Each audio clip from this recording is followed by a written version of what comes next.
All right. Welcome, everybody. My name is Jeff Lutzy. I am representing Climate Change Coalition of Door County. I'm super excited to be here, and I'm really excited you all are here. Thank you first to Shirley Weiss-Young for helping coordinate and get this started, and thanks to Jesse from Eland Electric, who's here as well, who will speak, for really making sure we could put this presentation together. Really, this is the thing that I'm most excited about, solar power. We at Climate Change Coalition do climate change action and education, and the actions that we do relate to making our world a better place, working on solar power, working on tree planting, working on composting. So solar power is a really big part of what we do. I'm excited to talk about it, talk through a host of different topics relating to solar. I'm gonna start sharing the screen now.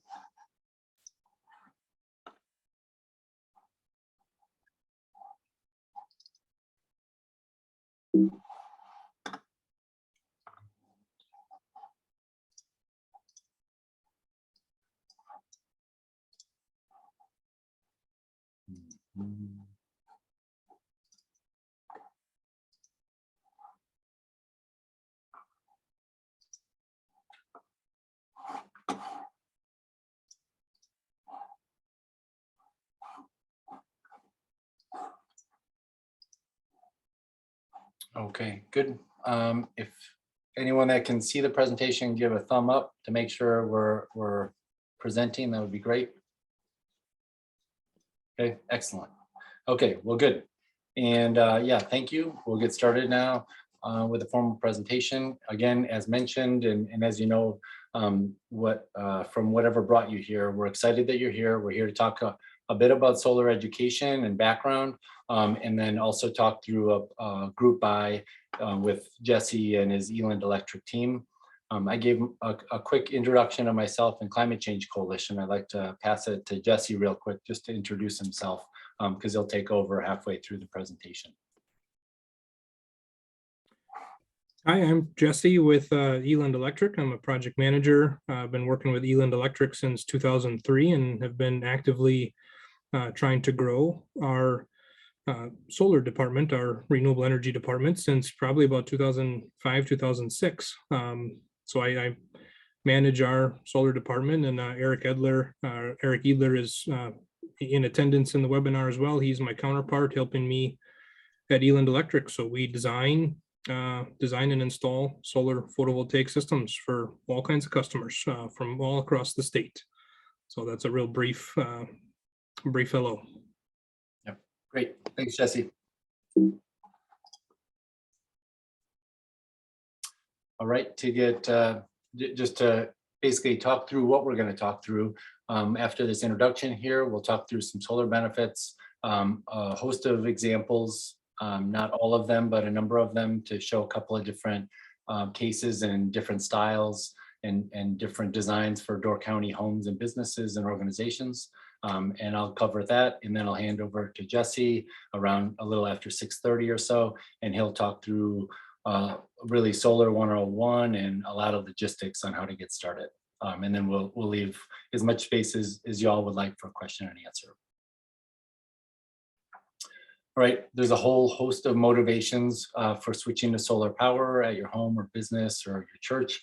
The three main reasons that people cite, generally, one of the primary ones is lowering your energy bill, so reducing the power that you take from the grid and thus reducing the costs.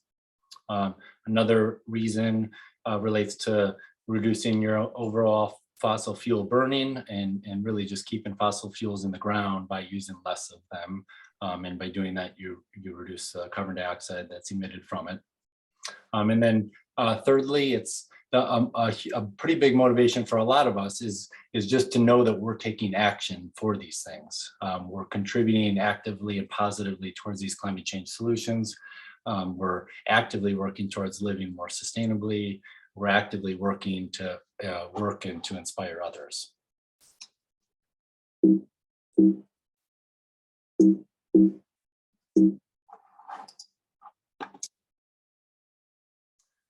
Like to talk through a couple of examples, hopefully by talking through solar on different homes, different subdivisions and associations and businesses and nonprofit organizations. Hopefully you see some examples that look a little bit like yours.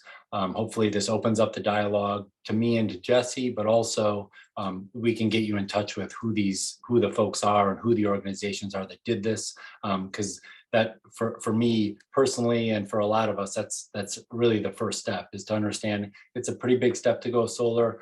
So it really helps to talk with a couple of people beforehand. So here are just a couple examples of homes built by numerous contractors in northern and kind of central Door County.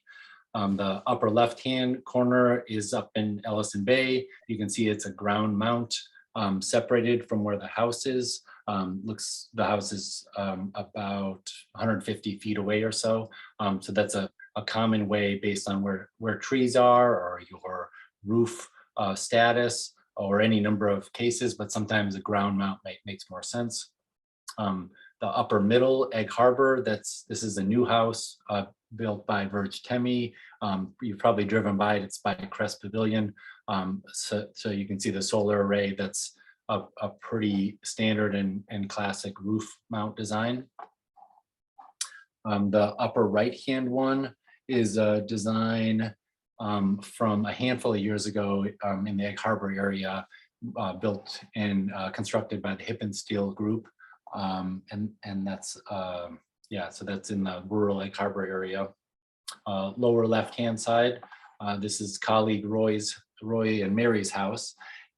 If anyone recognizes it, this is a very unique design. You can see the solar panels are on 2 different roofs to deal with the irregular orientation of the house itself. Also, you're going to see some of these pictures are summer and some are winter. A common question that gets asked is, how do you deal with the snow? You can start to see in some of these pictures, the snow, the way you deal with it is the sun deals with it itself. So that's a known loss that you take and design into it if it's on a roof that's hard to get to. The lower right-hand design, again, is another ground mount. And they installed 2 different ground-mounted solar panels to power both a barn and a cabin. Here, I have 2 examples of subdivisions and associations, and these are more unique. These are the only 2 examples that I know. So if anyone knows more, please let me know. But this is Cottage Glen up in Ellison Bay. And I was just talking with one of the residents there at Cottage Glen. This is a pretty old array. This is about 10 years old. And they're very happy with the return on investment with this installation about 10 years ago. This picture was before the current snow. So it is in the process of melting the last snow from a couple of days ago. Here's another subdivision that I know a lot about because this is my project. I'm currently in the house in the upper right-hand corner presenting this. So this is a cool and surreal little picture. So the solar array on the left-hand side is on the barn. This is on the community barn, and those solar panels are there really to power the barn as well as the next house over. So there's another way. You have to be a little more creative doing solar on jointly owned properties, but it's still possible. And I'll go through a little more detail on that a little bit. So that solar array is new. It's only been up for a couple of months now. I worked with Jesse and his team on this solar array, and you might wonder why it's not symmetrical. It's because there's trees over to the left-hand side. But you can see some numbers off to the side. This is on the order of, it's a smaller array but would be a pretty normal-ish range for a house. And so as mentioned, this is a house plus a community barn. So it's got different needs. The estimated annual savings, it'll end up being roughly about $100 per month. It's a little bit higher in the summer and a little bit lower in the winter. So the overall expected savings would be about $1,400, and the payback in the ballpark of 11 years. One more example that's near and dear to me. I worked with, not with Jesse, but with a different contractor that that works with agricultural entities to put this solar array up at our family farm at Wasita Farms in Bailey's. Couple of pictures there to show kind of what it is. So this is a bigger array. It's a 50 kilowatt array, and which basically means it's kind of this, because it's a business and we have a lot of refrigeration, and then we have our animal stewardship things like fencing and pumping water, as well as a house that is there. So it's a higher power need, and thus it's a bigger installation. And so generally this has been up for about 3 years now. So we see savings on our energy bills between, in the winter time, $200 or $300, and then most of the 9 or so greater producing months, savings of about $600 to $800 per month, making it a little over $7,000 on average per year. And as was kind of estimated when we went and we started down that process, the payback at that time was estimated to be 8 to 10 years, and it's on the higher end. It's about 10 years is what it looks to be, with normal snow and normal they always project slight degradation of their solar panels every year, like 1%. And so we don't see any of that yet, and everything looks pretty good for about 10 years. Okay, here's another array that that Shirley will know a lot about. This is on this solar array on the top of the roof in the Shirley Reese Young's building in Sturgeon Bay. This is where we would have been having this presentation and this discussion tonight if the snow didn't happen. And also a couple more examples. Excuse me. I'll start with the example on the right. Some of you might know Tom McKenzie. He's the new director at Bjorklanden. This is probably the biggest array in Door County now. It's over 200 kilowatts. It's just being put online in the next month or two. Is I think the best of my knowledge. And so yeah, very large ground mount array powering the whole university campus there. And then the example on the left is not yet installed. So there's a picture on what it's going to look like. This is the UU, the church up in Sister Bay, Unitarian Universalist. And so, and we have Gwen and others on the video call here who have been working to get the funding and get this started. So this is one of Eland Electric's installations that'll go up in the next couple month or two, I think. Okay, and from there, I'd like to pass off to Jesse, and I'll say we'll have lots of time for questions at the end. But does anyone have any quick questions now that kind of relate to everything discussed so far? Jeff, there was a Rebecca Carlton that was asking about the KW for each of these. I don't know if she was referring to each individual picture or was maybe more concerned about the Wasita Farms and Boreal Preserve projects. Yep. Okay, yeah, good question. I have most but not all the kilowatt ratings, actually not for the homes, but the homes generally are 6 to 12 kilowatts each, generally. And then I'm not as familiar with the Cottage Glen details. The kilowatt rating for the solar panels on the community barn here is, as mentioned, 9 kilowatts. The Wasita is 50 kilowatts. And then I don't know the numbers. You or Shirley, of course, might off the top of your hand, the kilowatt rating for the bigger business installation down in Sturgeon Bay. Yeah, I think there was some question was clarified. So the Shirley Weiss Young building, I believe, was around 22 or 23 kilowatts. It was the biggest system we could put in and still qualify for net metering under Sturgeon Bay Utilities rate schedules. And then there was another question about payback calculations. Those payback calculations for Boreal Preserve and the Wasita Farms were payback calculations after the federal and state subsidies. So the focus on energy, cashback reward, and the application of the tax credit. So those, and generally when I talk about payback, that's we're always going to look at payback after the application of those incentives. Good. All right, I'll pass it over to you, Jesse. Okay, can everybody hear me okay, Jeff? Yep. So I'm coming through good, okay. This would usually is a lot easier when I'm in person and I can have a laser pointer, but can everybody see? Well, you can probably see Jeff's mouse, but in very general terms, how does a photovoltaic system work? In the very general sense, on the bottom left-hand corner there, you've got the sunshine and a solar array. These solar arrays work off of the ultraviolet and infrared spectrum of light. So contrary to popular belief, they do not work off of the visible light. What we see as sunshine is not necessarily what the solar array is going to work off of. So they work off of ultraviolet and infrared, those two wavelengths of invisible light.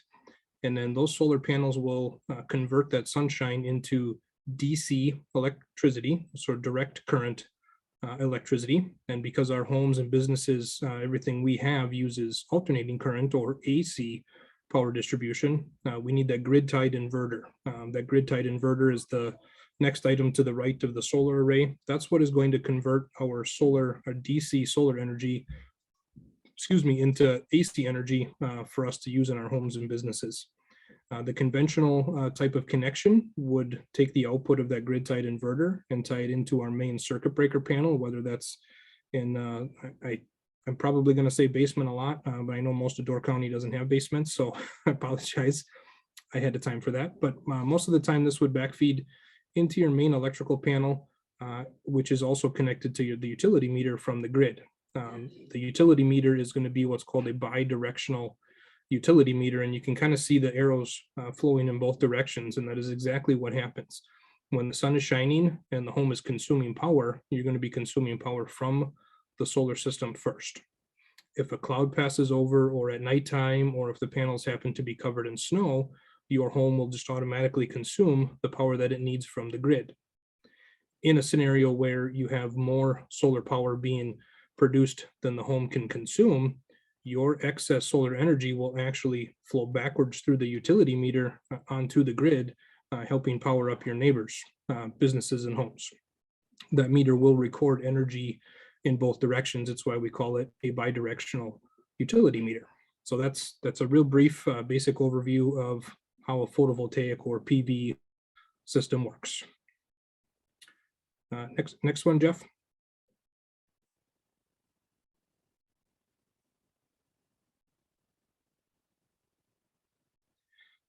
So who is a good candidate for a solar PV array? Pretty much anybody that has shade-free solar exposure. So we definitely want to be have as much sun exposure as possible, not just during the summer months. We have a lot of customers who will call and say, well, it gets pretty hot in my backyard during the summertime, and that's most likely true, but we have to look at annually. So we do want to make sure that we have a pretty good access to the sun, January through December, sunrise to sunset. A little bit of shading is okay, and we have some software that we can help identify and calculate any potential losses from some shading, but we want to be shade-free. A good candidate is someone who pays for energy from a utility company. I don't know if anybody on this Zoom call gets their energy for free, but if you don't have to pay for your energy, so paying for your energy, the higher the rate that you pay for energy, the quicker the payback. And we'll go over that in a future slide here. And really, if you anticipate being at the current property for what I would call several years. So as you've seen from some of Jeff's slides, between a 10 and 11, depending on the type and size of installation, maybe up to a 15-year payback. Those are pretty common payback periods or return on investment scenarios. If you plan on, moving south because you're sick of the snow in the next couple of years, I can't guarantee that you would get the added value out of your house because it has solar. So if it's a home you're going to be in for a while, that's always a good thing, and that helps make you a good candidate.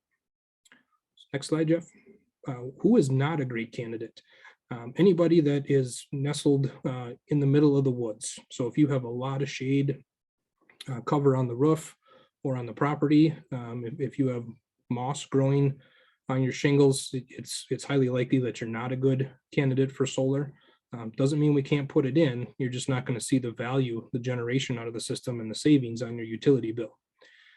What I would say are very low energy consumers. So if you're consuming, 150 to 200 kilowatt hours a month, you're still a good candidate for solar, but there's going to be some inherent challenges from a cost perspective just in putting in that small of a solar system. So if you have very low energy consumption, like a $20 to $30 a month electric bill, it might not look as great from a payback perspective. And homeowners who are looking to move or relocate, like I said, if you plan on leaving or moving, you might be better off to wait till you move to your next house and then maybe look at solar on that house, just because I don't know, there's not enough data and studies on the real estate market in Wisconsin for how homes fare from a sale perspective that already have solar installed on them. So how do we design a system? So at Eland Electric, we're gonna take a look at your past energy consumption. That's kind of the indicator that helps us determine what size solar array you need. Solar systems are modular in nature, as you've seen from a lot of these photos already. We can build the system with as many panels as we think we need, or as few panels as we think we need. So we really want to take a look at your past energy consumption and evaluate what size solar array will closely match your usage. We'll touch on value and net metering in some future slides here, but we really do want to kind of closely match your energy consumption. There is such a thing as too big of a solar system. Next, we're going to use some satellite imagery in Door County. Oh, back one more, Jeff, sorry. Thank you. Next, we're going to use some satellite imagery to determine where we can fit the solar array. That helps us identify any potential shading issues as well. So if you are a good candidate for a roof-mounted solar system or maybe a ground-mounted solar system, Door County GIS does have some really nice aerial maps and aerial imagery. So that really helps us identify where the best location is. And then maybe adjusting the system size in an attempt to match production usage. So we really want to, again, make sure that the output of the solar system as closely as possible matches your consumption. Next, Jeff. How do we price a solar system? So systems are generally priced on what we call a dollar per watt basis. So a 20 kW system at $3 a watt, that's about the current average for a residential roof mount system, about $3 a watt. So a 20 kilowatt or 20,000 watt solar system installed would be about 60 grand. That's when we present or prepare a quote for customers, we do show that metric in there. It's a way for homeowners to compare. Maybe they got a couple different prices from a couple different vendors. Everybody might use a different wattage panel or a different inverter technology or a different racking system. The dollar per watt is a good way for a homeowner to evaluate the cost efficiency of the quote that they're looking at. And then site-specific conditions might add or subtract from this value. So if you've got a 412 pitch roof and it's asphalt shingles, it's a really easy roof for us to work on. We can probably get a little bit better pricing than that. If you have a really large system or a really easy electrical interconnection, might help reduce that price. If you've got a 12 pitch metal roof, that's going to be kind of a challenge to work on, might add a little bit to that. Or if you want to try to put in a ground mount system on Door County, the rock that is Door County, those get a little challenging as well and can tend to increase that price per watt. A ground mount array will generally be more than a roof mount array. And a lot of that just has to do with the fact that a roof mounted array typically is already going to have a pitched, relatively south-facing structure for us to simply attach our solar panels to. And then we would run our wires through the interior of the building to get to your electrical panel. With a ground mounted array, we have to dig holes, pour concrete footings, sometimes anchor those concrete footings into the rock, the ledge rock or bedrock, and then excavate and dig trenches from there back to the electrical panel for us to tie into. And the size of the system can also impact the dollar per watt pricing. If you're putting in 8 panels, it's probably going to cost a little bit more per watt than if you're putting in 16 or 20 panels. Next one, Jeff. how does the system pay for itself? This is kind of a really important slide here. So first we want to determine what is a customer's net investment into a solar system. I talked about in general about $3 per watt. Currently, there are two main incentives that a residential customer will get. There's a focus on energy cashback reward. That is a check that would get sent to the homeowner about 8 to 10 weeks after the project's installed. And that can vary anywhere between $500 for the base incentive and potentially a $500 rural bonus, depending on your zip code. And then the big one is a 30% tax credit. So the Inflation Reduction Act signed last fall bumped the tax credit back up to 30%. This is where it was back in 2019. So it bumped the tax credit up to 30% and extended it for 10 more years. So we have 10 more years left of this 30% federal tax credit unless something changes. From a business perspective, you can also qualify, your system would also qualify for accelerated depreciation. So as a business owner, you would still get the 30% tax credit, a focus on energy rebate, and you can also depreciate that system. And right now, I believe there's still a 100% year one bonus on depreciation. So depending on the production and consumption, along with the net metering agreement, we can then determine the value of energy production. It's pretty easy for us to determine how much energy a system will generate once we know how we're going to mount it on the property, roof mounted or ground mounted, the tilt angle, the orientation. That's pretty easy for us to determine an expected amount of energy that the system will produce. But how do we determine the value of that energy? That gets to be the tricky part. That depends on a lot of different factors, primarily how much energy you consume and how much energy the system will generate. Then once we figure out that value of energy production over the course of a year, we divide that into the net investment, and that's how we calculate payback for a homeowner. So if you have a $15,000 solar system and you get $5,000 between focus on energy and the tax credit, you're looking at $10,000 net investment. And if the system generates $1,000 a year, that's a 10-year payback. Those are some examples or some sample numbers just for the ease of conversation, but that's how we calculate and that's how we show payback. So how do we determine value? So Door County is serviced by Wisconsin Public Service. Most of Door County is Wisconsin Public Service, except for Sturgeon Bay Utilities. So Sturgeon Bay Utilities has a little carve out in and around the Sturgeon Bay area. Both of those utility companies have net metering programs. What a net metering program means is that you get credit for energy pushed back onto the grid. And you consume energy from the grid, and then the meter, the single bidirectional meter, will just calculate what the net change in meter value is, and that's how you get billed or credited. There are different time periods for net metering depending on if you're over 20 kW or under 20 kW. So with a system that is under 20 kW and smaller, that's going to be pretty much all residential systems and some light small commercial systems. If you're under 20 kW, you're going to be under a monthly net metered agreement. What that means is that the utility company is going to read your meter at the beginning of the billing cycle, and then they're going to read your meter at the end of the billing cycle about 30 days later. And all they're going to do is look for a net change in meter value. So if you generated more energy than you consumed over the course of that billing cycle, you will get credited for your excess energy. If you generated 1,000 kilowatt hours and only used 900 kilowatt hours, the utility company will give you 100 kilowatt hours of credit on your utility bill. They will credit you at the wholesale rate. On the flip side, if you generated 900 kilowatt hours and used 1,000 kilowatt hours, your utility meter had a net change or a net increase in count, and they'll bill you the 100 kilowatt hours you had a net consumption of at the retail rate. That is going to be the case for almost all residential customers and some light and small commercial customers, 20 kW and smaller.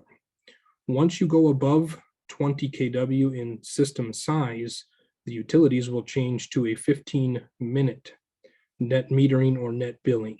So that means that the utility meter is evaluating your net consumption or net generation every 15 minutes and crediting you at the wholesale rate for any excess generation over that 15-minute period.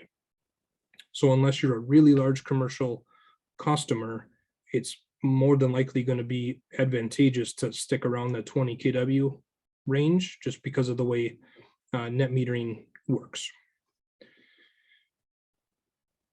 And the production can have different values for different customers. So depending on how big of a consumer you are for Wisconsin Public Service, they have different tariffs, CG1, CG5, CG20. Different size customers pay different amounts for their energy. So there is no one size fits all way for us to attribute a value to every individual kilowatt hour that is generated. It really is very specific to the customer. So I have two examples here. This is a graph that we include in all of our proposals.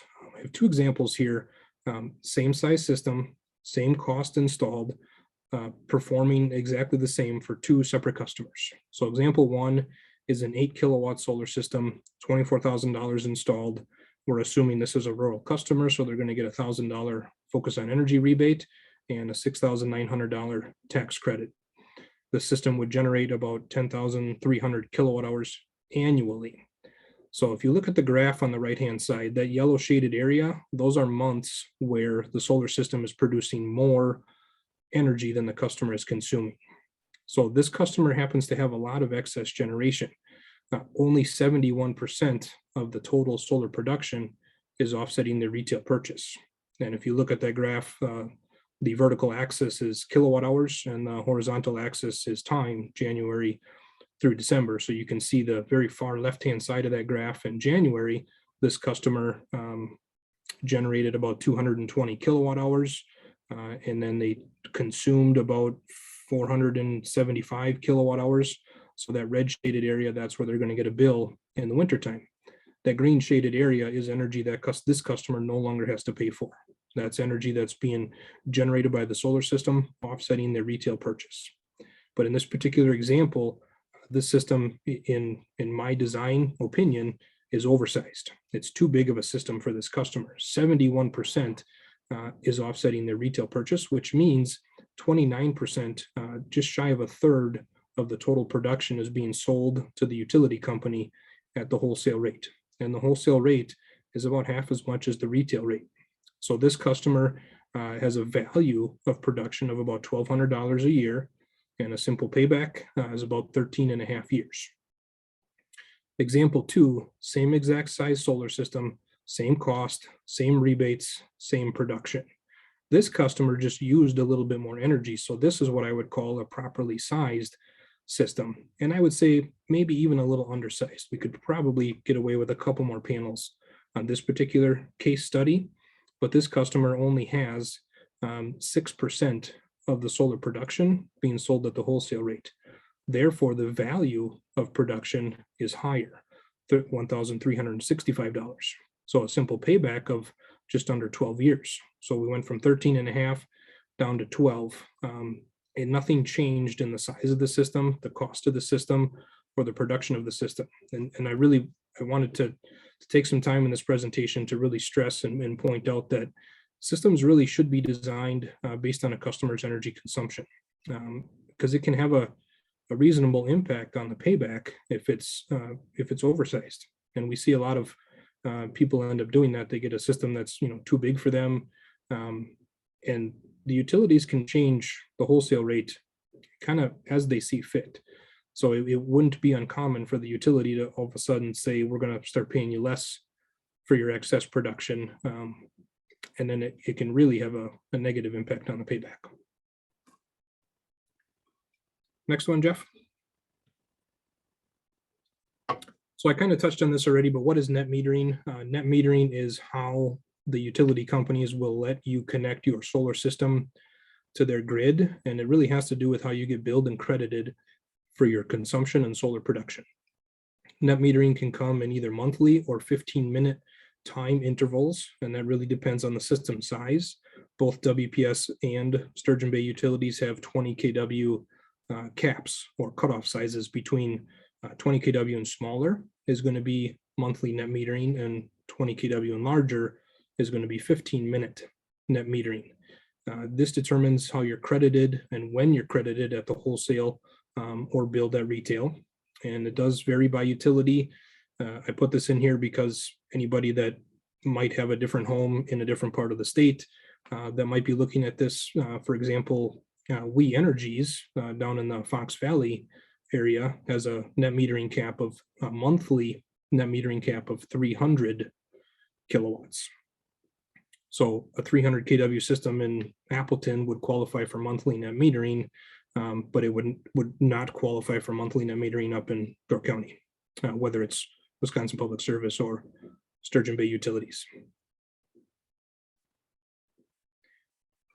How can a group buy help? So part of the conversation today is we are attempting to launch and trying to solicit what we're calling a group buy. And the group buy concept is really trying to get as many people educated all at the same time. And it helps us, it gives us the ability to set a standardized pricing schedule. So the goal in this group buy is to come up with a fixed $1 per watt basis.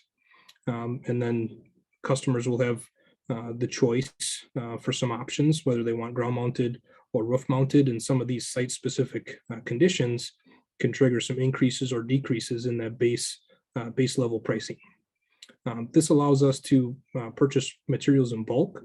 So instead of buying 20 panels at a time or 50 panels at a time, we can buy truckloads of panels at a time in an effort to help drive down that dollar per watt price without sacrificing either quality of components or quality of installation.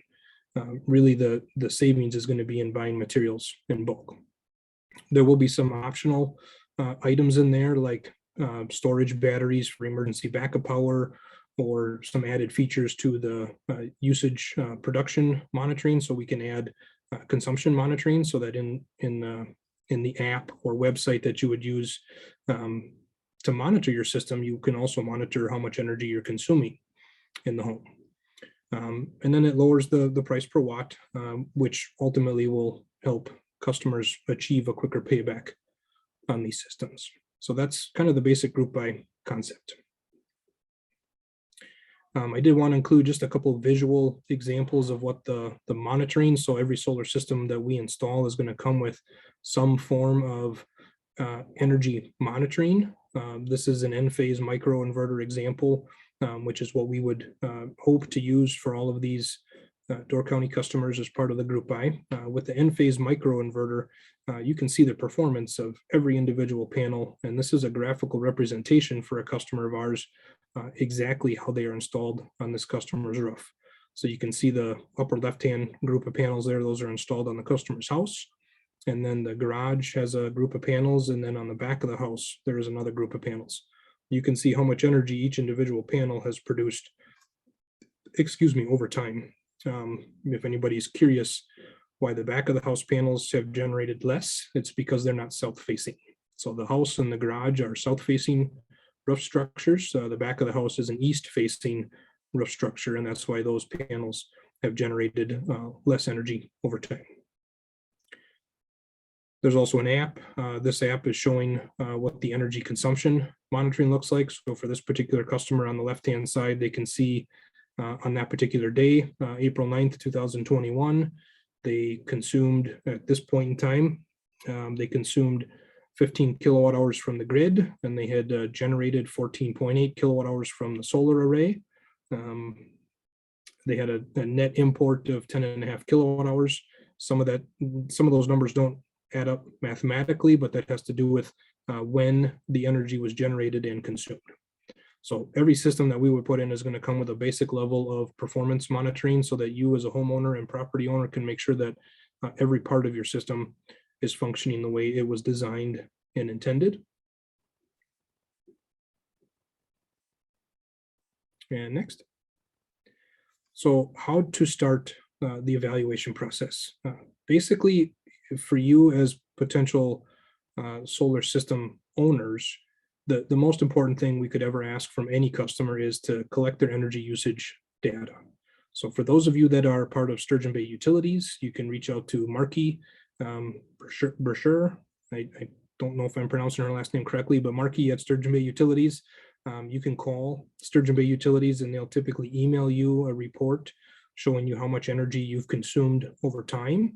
If you're a WPS customer, all we would really need would be like a photocopy of a recent utility bill. Typically in the upper right-hand corner of your utility statement, there's a bar chart that shows how much energy you consumed this month and the previous 12 months. With that information, we can really get a good idea of how much energy you consume and when you consume your energy seasonally. And then a property address. Those are the two most important pieces of information we could ever collect from a potential customer, is their energy history and an address. We use that address to look up aerial images of the property. For some of you that might be new construction, or maybe your home doesn't show up on Google Earth yet or any of the Door County GIS maps. If there's any way you can take some photos, just any helpful information to help us start that evaluation process. Normally with those two pieces of information, we can generate a graphical design kind of showing an aerial image of the property, how many panels we think you need and how they would be situated on either a ground mounted array or a roof mounted array. And then we can provide a cost evaluation showing you the cost for that system, the incentives specific to you, focus on energy rebate and a tax credit.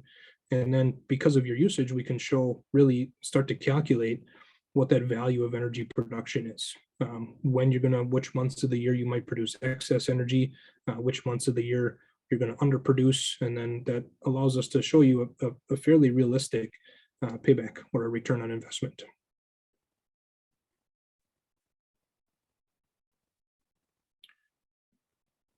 I think that was the last one, Jeff.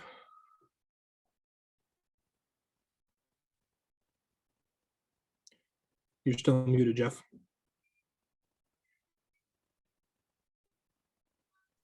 Classic. There we go. Okay, good. Yeah, thank you, Jesse. So yeah, at this point, there's some good questions in the chat. But yeah, before that, I guess I'll say, does anyone have any quick response, either questions or comments based on what Jesse was mentioning? And just unmute yourself to ask a question. Jesse, this is Rob Reardon calling. Jess, my question is this: I'm looking at getting a EV, like vehicle, and I'm assuming then that I'd probably want to do a battery type situation. How does that change the mix on things? So I really didn't touch on batteries, and it can be a lengthy conversation, but the short and sweet of battery backup is that the only purpose and the only function of adding batteries to a grid-tied solar system is for emergency power. You really don't need batteries to store excess energy during the daytime, to use it at nighttime, because of that monthly net metering program for what would be the average residential customer that's 20 kW or less. In your case, Rob, looking at the EV, if you know what vehicle you're looking at, and even if you don't, we can look at some averages, but we can help evaluate based on, an average kilowatt hour per mile metric that most electric vehicles are going to have. You can tell us, I plan on driving X amount of miles per month, and I plan on charging predominantly at home.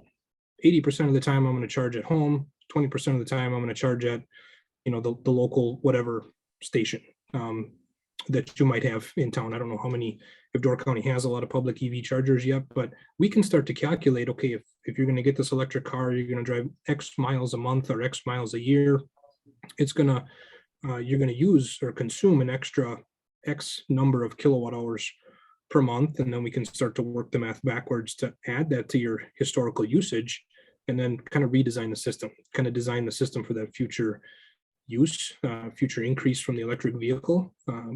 The nice thing with N-phase microinverters is that they are rolling out, and they've announced it. It's not available on the market yet, but they are going to be coming out with what's called V2H, vehicle to home.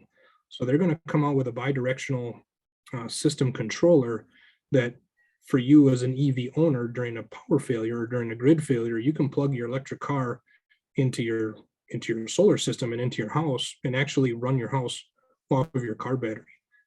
You're going to have far more energy capacity out of your car battery than you would out of standalone batteries.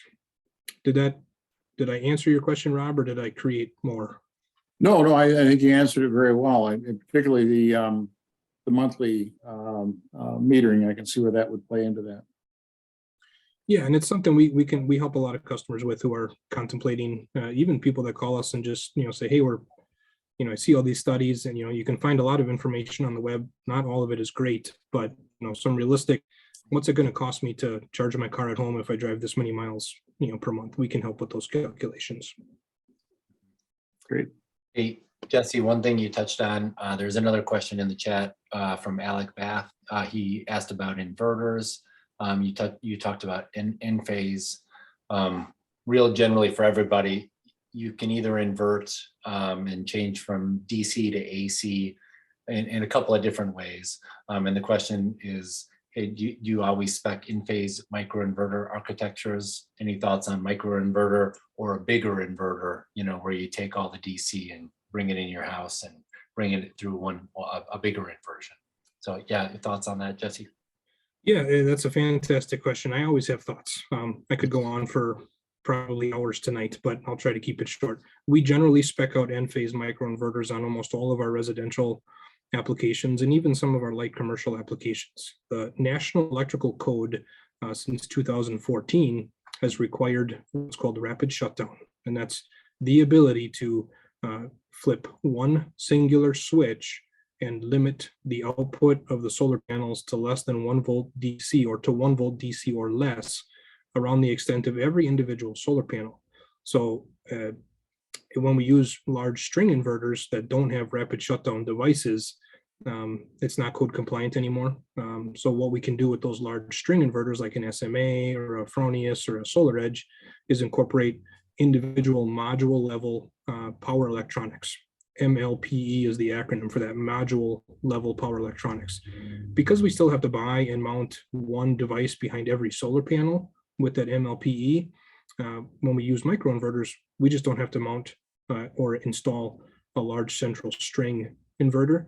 The other benefit that microinverters have is a longer warranty. N-phase microinverters are going to come with a 25-year product warranty, whereas most of the central or string inverters I've seen have a 10-year warranty for like an SMA or a Fronius, and the Solar Edge inverters are going to have a 12-year warranty on the Solar Edge string inverters. You also have some production benefits with the N-phase micros. When you string 12 or 14 panels together to a central string inverter, if you shade one panel or multiple panels in that string, you can really impact the performance of that string panels. Whereas if I've got 20 N-phase microinverters on a roof, I can cover 19 of them completely in snow, and that one that's completely snow-free is going to work at its full performance. Mm-hmm. Thanks, Jesse. You're welcome, Alec. Good. Open it back up to questions. Yeah, I had a question. You outlined how you can have a system that's too big, and that seems to me to be kind of counterintuitive. Seems like if you have a great big, if you could afford to put in a great big array, you would become a major electricity producer, and the utility would be paying you, and that would be to your advantage. Can you explain a little bit why you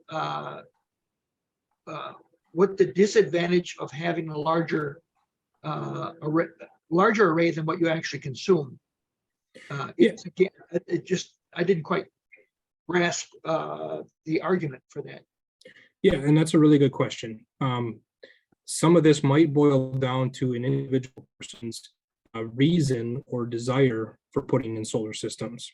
If their desire is predominantly environmental, carbon footprint reduction, things like that, where they're not as concerned about the payback, then yeah, they might see the benefit of putting in a larger system. Most of the customers that contact us are looking for savings, cost savings, utility bill reduction, and that payback. So the payback is usually a big thing.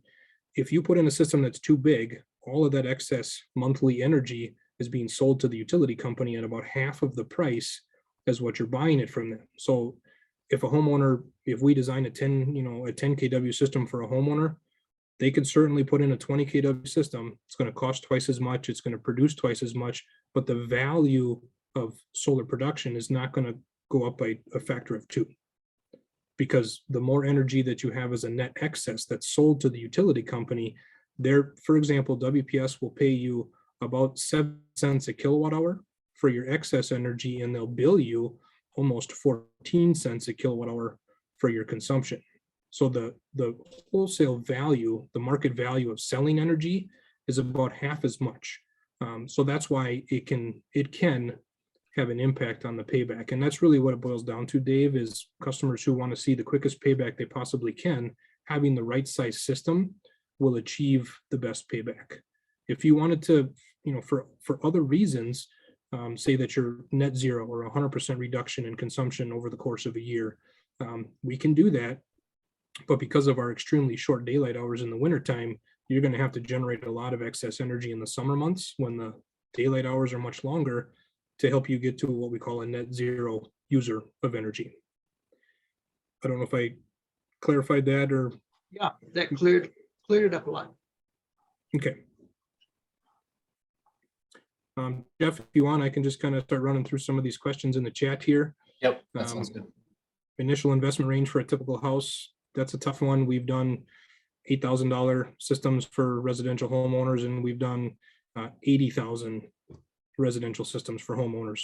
It really boils down to how big the system is or how small it is, and that is directly attributed to how much energy do you consume.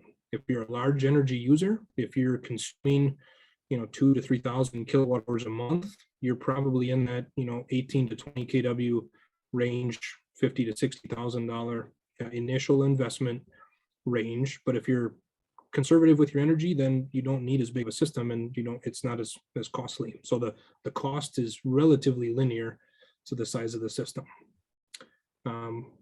Alec also asked, what are the incentives from WPS? Yeah, I think you answered that already. Yeah, Thank you. there's no incentives other than they just let you do it. If you want to call that an incentive. Does $3 per watt mean the panel generates 1 watt per hour?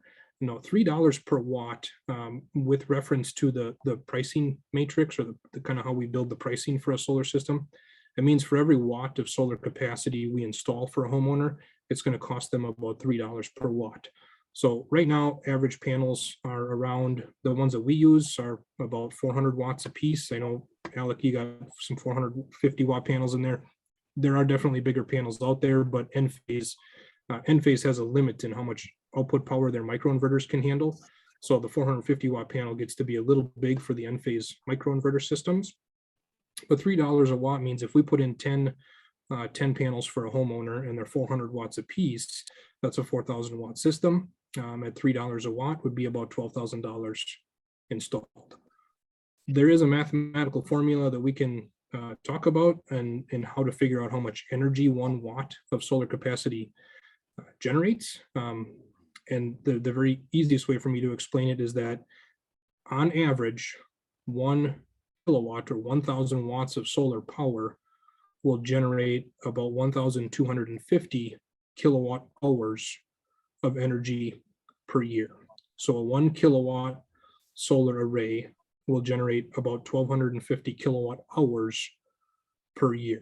Now that becomes very site specific, tilt angle, azimuth, shade cover, but that's a general rule of thumb. If someone wants to look at and add up all of their bills, and I use 15,000 kilowatt hours per year, well, you divide that by 1,250 and you can kind of get a real generic size system that would get you to net zero. Now, as we've talked about, net zero is usually not always the goal, but that's some calculations.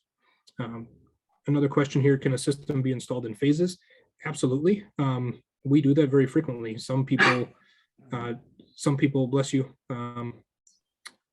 some people don't maybe believe that solar works the way we say it's going to work, so they might start with a smaller system.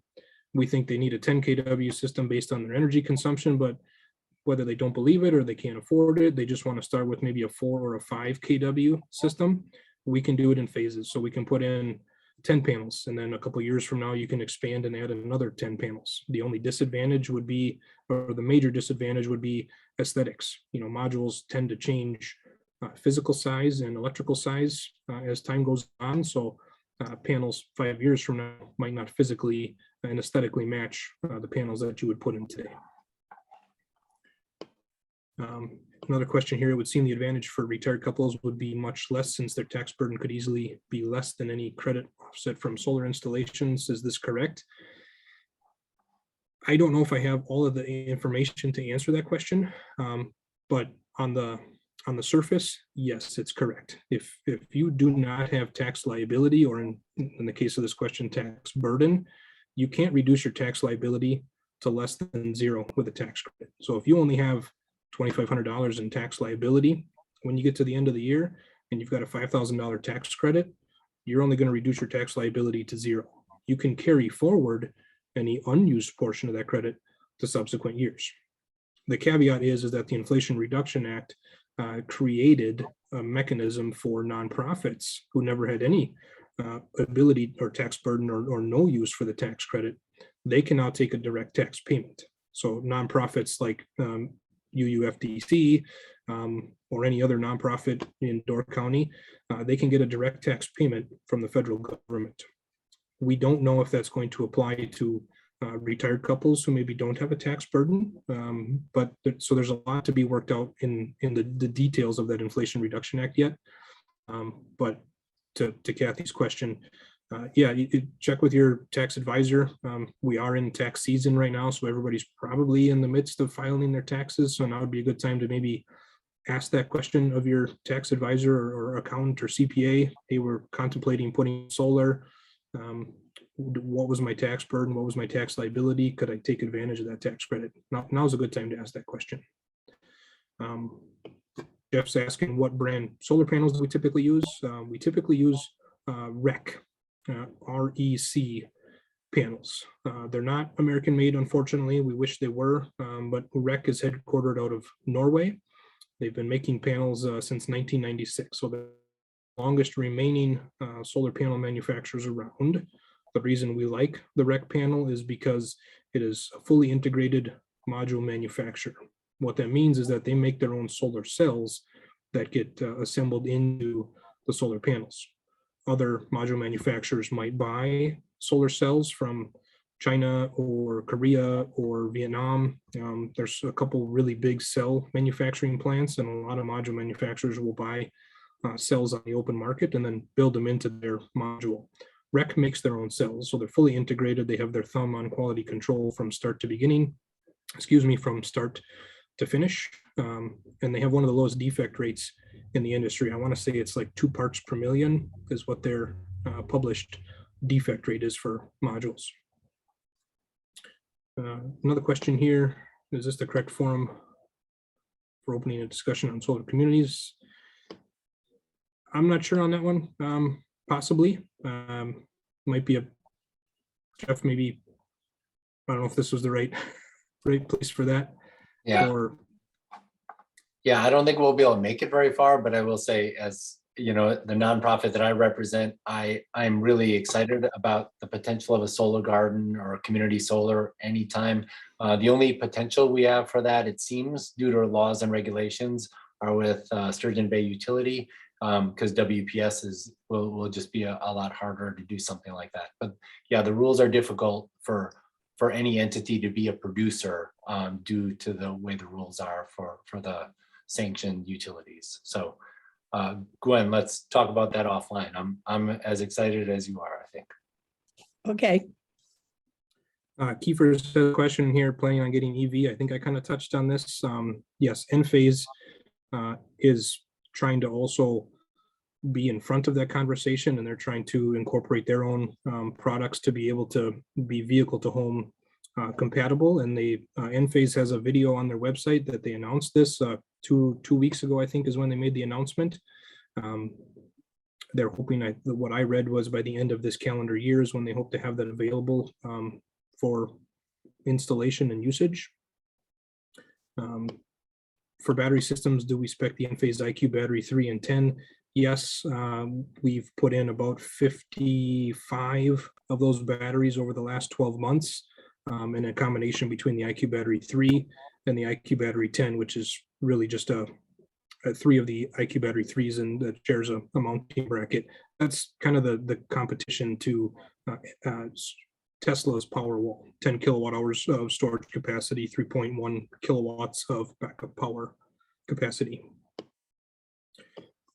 Another question here, we would like to have our own storage of the electricity that we produce. Can we start with the panels and later add batteries for storage? Absolutely. Enphase is really nice, is a really nice product in that regard, that we can start with a grid tied solar system and you can always add batteries at a later date without significant modifications to the system. We'd have to tweak some of the electrical interconnection components, conduit, pipe and wire, stuff like that. But we have done that for a lot of customers, putting in the grid tied solar system in one calendar year. And then when they get their big tax credit, they reinvest that into adding batteries the subsequent calendar year.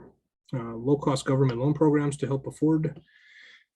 That one, I don't know if there are any low cost government loans to help afford this program. From a business perspective, I don't know if Door County, Jeff, you might know the answer to this, but does Door County participate in PACE financing? I'm not sure. I can look. PACE financing is a property assessed clean energy. You take out a loan from a bank and the county gets involved and it's like a special assessment on your taxes. You pay for the loan by way of paying your taxes. The loan then becomes tied to the property, not to the person that owns the property. I know Focus on Energy was trying to find some mechanism for low cost loan programs, especially for low income earners. I haven't seen anything specific on that yet. But if I do, I will certainly pass that along to Jeff and we'll find a way to get that out to the group. Any movement in the future to increase the credit, WPS credits to users? No. I don't know if and when that will ever change. What I do know is that WPS ties their wholesale rate to what's called localized marginal or local marginalized pricing. So if their cost to buy power on the open market increases, they will pay you more for your excess energy. If their cost to buy power on the open market decreases, they will pay you less for your energy.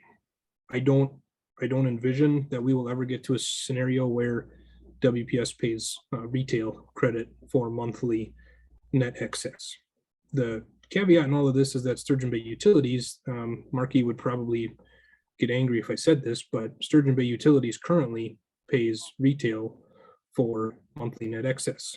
So Sturgeon Bay Utilities is one of the few left in the state that is still going to pay you retail rates for your monthly net excess. I anticipate that they will change that very quickly, possibly this fall or next fall. They've been talking about going into the Public Service Commission for a rate case hearing for a couple of years now, and I know that's a high priority for them, is to kind of match what all the other utilities are doing, and that's paying wholesale rates for monthly net excess. Yep. And let me add there, Jesse, Marky, I don't know if she was able to make it or not. She was going to try to, but Marky at Sturgeon Bay Utility basically said, anybody that has questions, please reach out to her. So as Jesse's talking, I'm going to put her email in the chat box. If you have any specific questions and you're within the Sturgeon Bay Utility area and you have a solar question for the utility, yeah, reach out to Marky. Okay, looks like Jamie was kind of clarifying some tax credit questions. It's a true tax credit, not a deduction. So the tax credit reduces your tax liability, whereas a tax deduction reduces your taxable income. So after you get your W-2s and you get your income all together and you use your deductions to reduce your taxable income, you get your adjusted gross income, you look at the tax tables, find your tax liability, this tax credit reduces what you're supposed to pay in or what you should have paid in. Shirley's asking if there's a charge for Eland to provide a proposal. There is no charge. We do not bill or charge for these site assessments. Most of these can be done fairly quickly. So again, if we can get the utility history and a property address, usually within a day or two, Eric and I can work up a preliminary design and a budgetary cost evaluation. We call it budgetary just because we do want to eventually get a site visit scheduled, but we can look at some, what might be some site specific situations. Gene is asking, or stating they only got 4 cents a kilowatt hour for excess production in Green Bay. That changed, I think, January 1st, Gene. So if you take a look at your most recent utility bill, that should be updated. However, it's highly likely that in January, and as cloudy as January was, you may not have actually had excess in January, but that did change very recently. December 27th, I think, is when they updated their rate sheets to highlight that increase. I'm assuming this is residential, Gene. It's a little different for commercial customers, depending on if you're a CG1, CG5, or CG20 customer, but for an RG1 customer, it should be a little bit higher than the 4 cents per kilowatt hour as of January 1st. Jeff, similar question, quoted 4.5 cents per kilowatt hour by WPS. That might have been a little while ago. That has been updated December, the end of last year.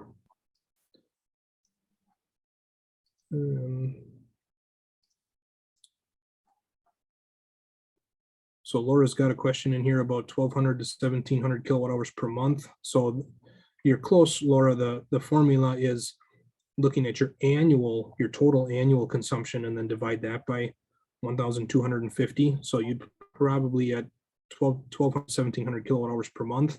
About a 20 kW system would get you close to net zero energy usage over the course of the year.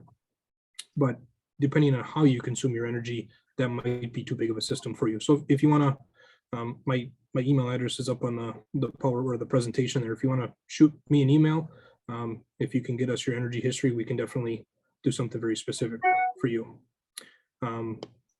Guesstimate on battery storage, Alex. So typically we don't do anything smaller than a single IQ battery 10. One IQ battery 3, it's only going to get you about 1 kilowatts of power.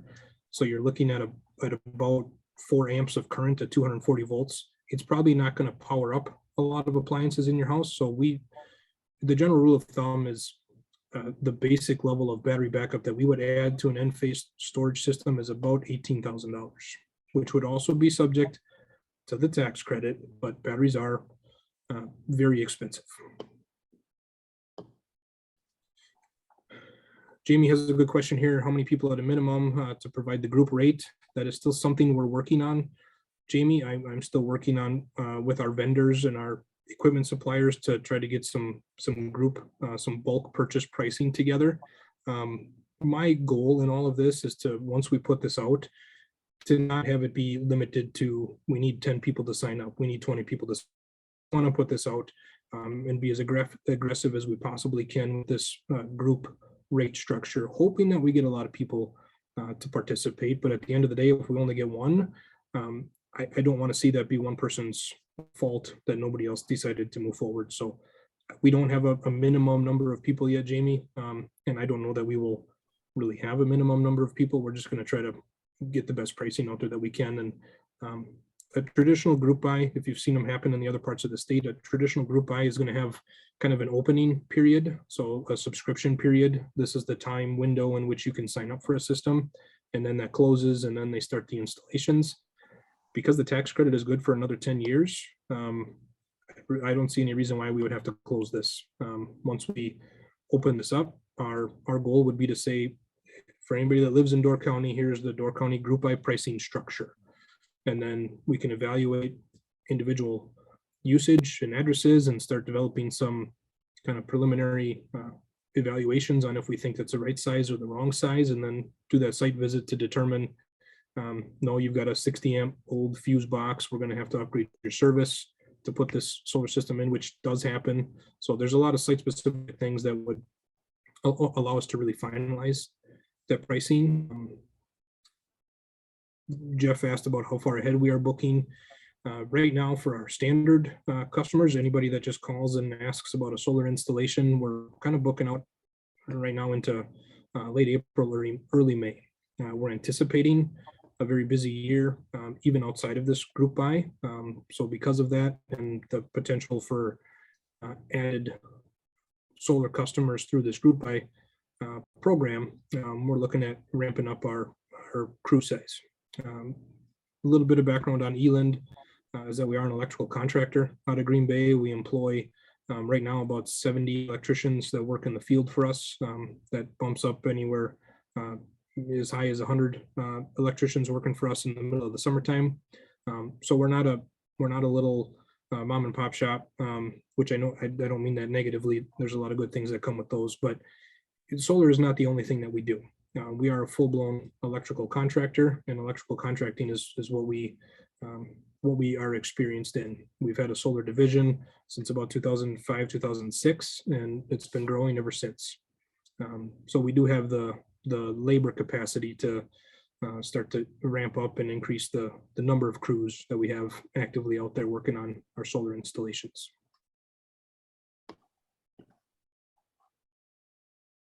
Well, that was all I see in the questions for chat, Jeff. I wasn't sure I was going to get through them all because I saw about 23 of them there at one point in time, but Yeah. Jesse, two questions for you. One of them has to do with if you have an emergency gas or a natural gas emergency generator, how does that affect what you're doing? it doesn't really affect it at all, Rob. We just need to be careful in how we electrically interconnect the solar system to your property. And we would do that on the utility side of your transfer switch because we do not want during a power failure, we don't want the generator to kick in and trick or confuse the solar system in thinking that utility power is available.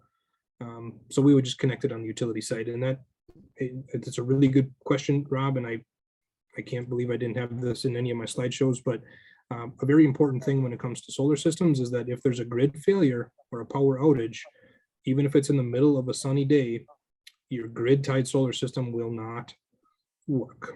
You would have to either add some components to make it sunlight backup capable or add in the N-phase batteries to give it a battery backup function. But what we've been talking about up to this point, the grid tied solar system and all the numbers that we've been talking about, the dollar amounts, those are all based on standard grid tied solar systems. They will not function if there's a grid failure.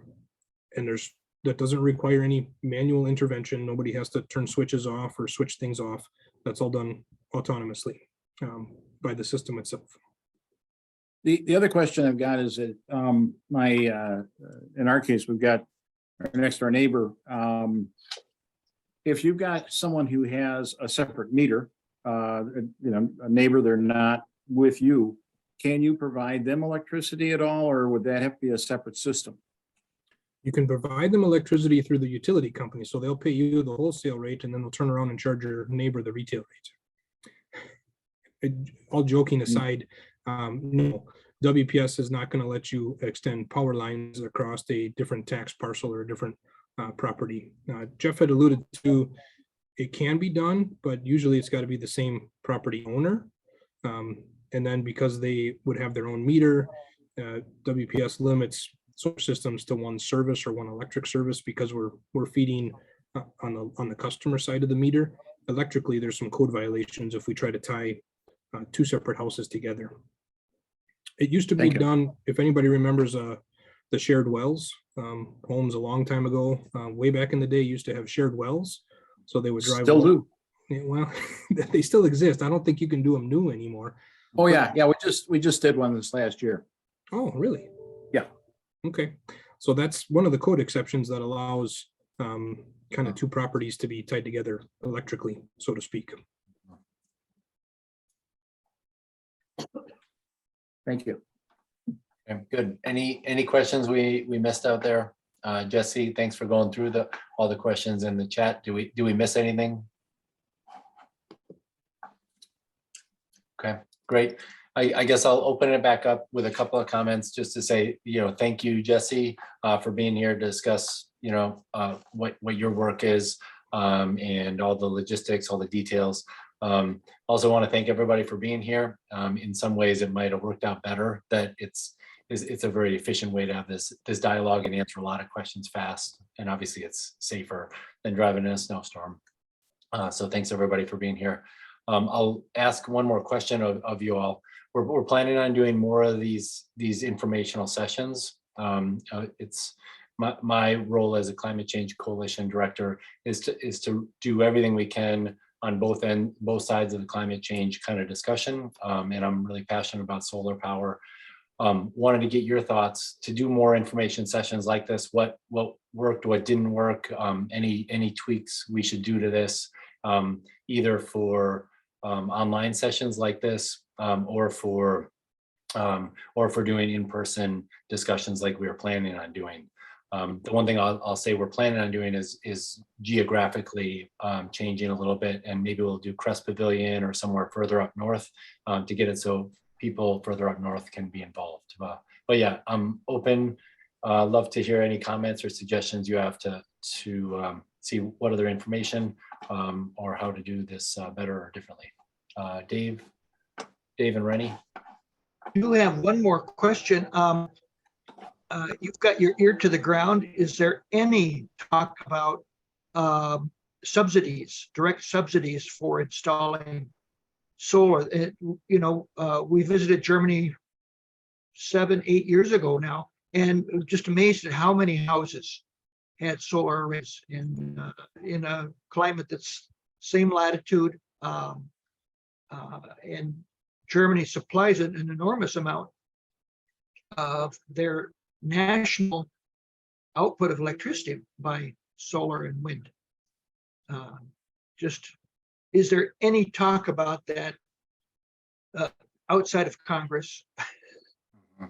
I haven't heard any, and I'll open it up to anyone that else that has. I'll say the best hope we had and got is the Inflation Reduction Act and all the things that came from it to make sure this 30% tax reduction incentive is still there, and it being expanded to nonprofits. So any nonprofit like Birch Creek or UU or Moravian Church can all get the equivalent of the 30%.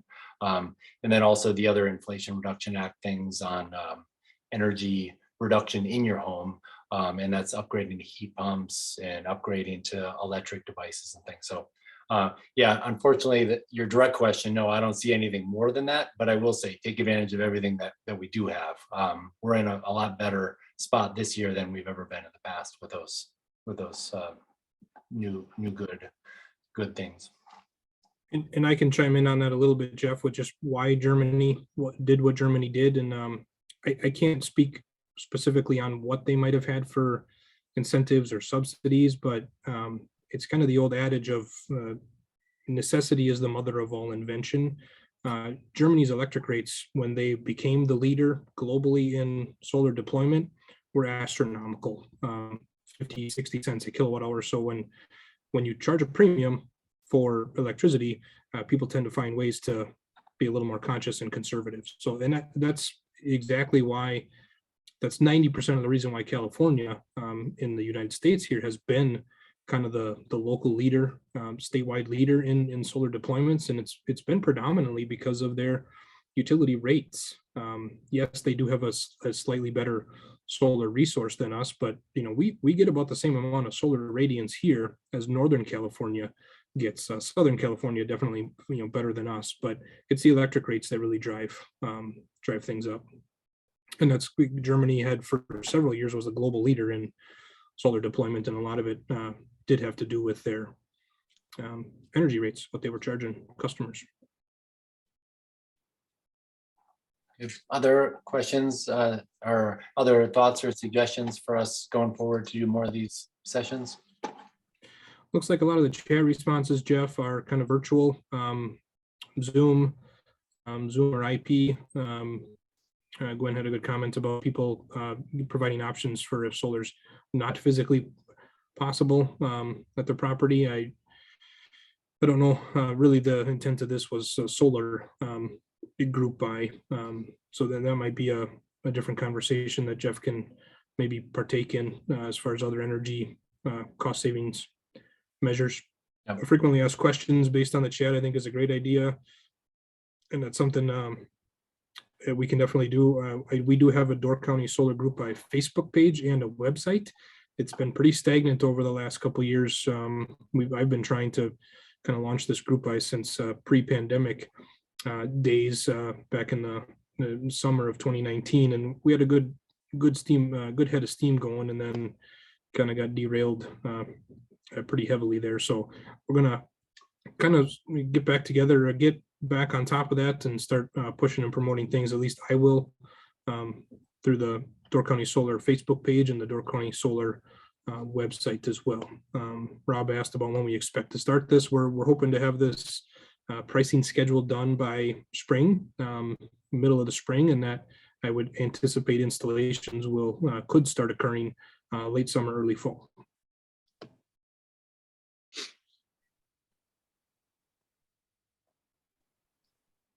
Yep, good suggestion. Kiefer's, Kurt and Joni.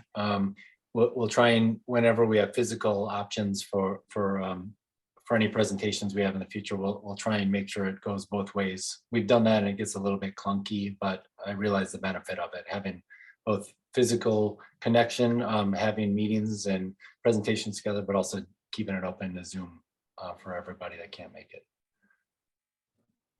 Yep, good. And then Kurt and Joni have been thought about targeting high-use public areas for solar, like wastewater treatment facilities. That's a good question. I think a lot of towns and municipalities have wastewater treatment, especially all of our little 200 and 500 person towns up here have their own, just because of geography and history. And that probably, we looked at this with the Ephraim Green Tier, with the facility over in Ephraim, and I think every town, that's a decision they have to make. Going back to the points Jesse was making, if you have a good rooftop, if you're going to be there forever, and you know a 10-year investment is worth it, that's when you know it's a no-brainer. And obviously all of our towns and all of our wastewater facility treatment centers.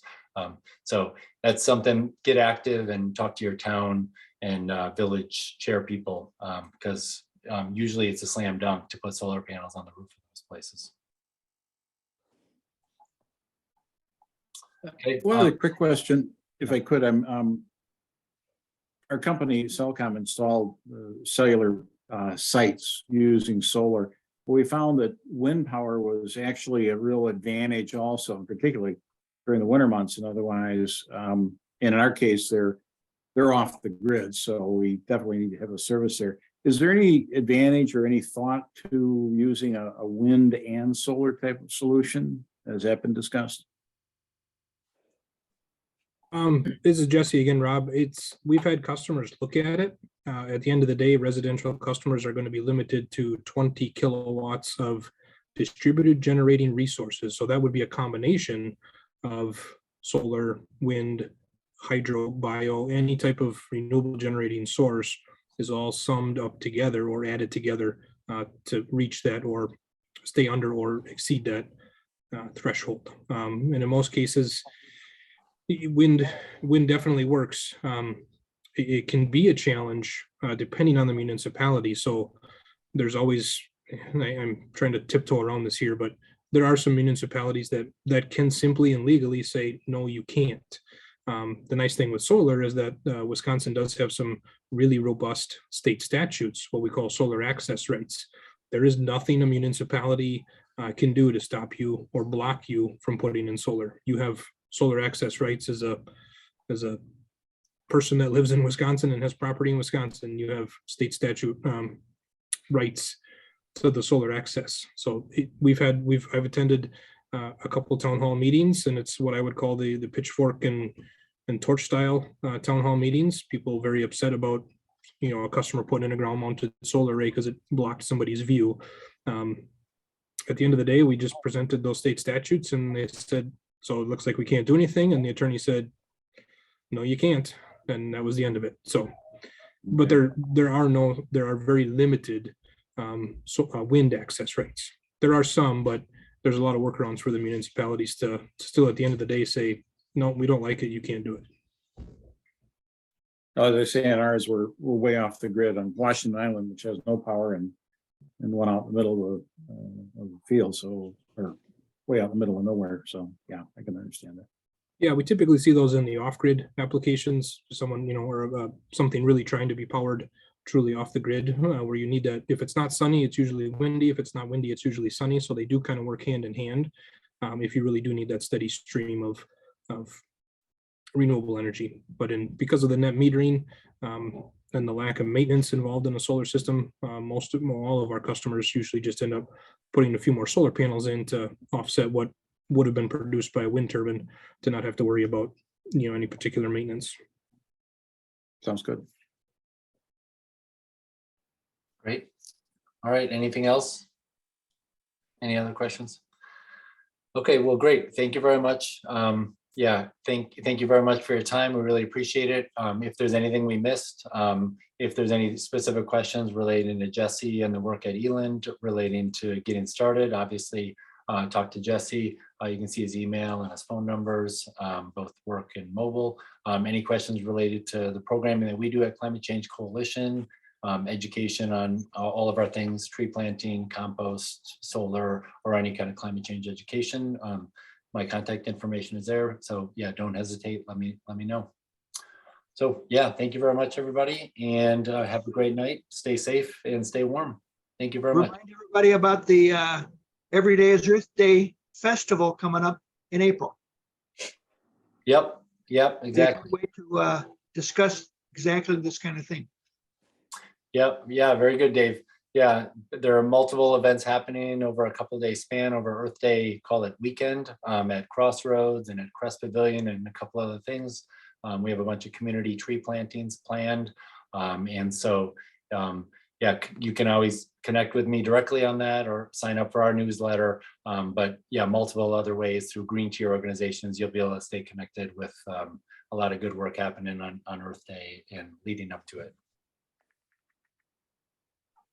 I do just want to chime in, Jeff. Thank you so very much for putting this together and really being the engineer behind all this, and to Shirley Weiss Young for graciously offering up her building on 3rd Avenue in Sturgeon Bay there. I do like the in-person stuff. I just like that personal interaction, but this is definitely a very easy way to reach the masses. So thank you to Jeff, and thank you to Shirley for really spearheading this and helping us push this along.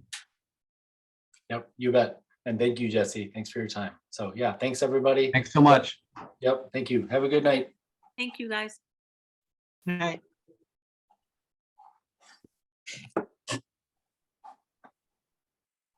Still there, Jeff? Yep. Got anything else? I'm still here too. Okay, great. Okay, I just wanted to chime in. I don't know, do you get an attendee list for this, or I just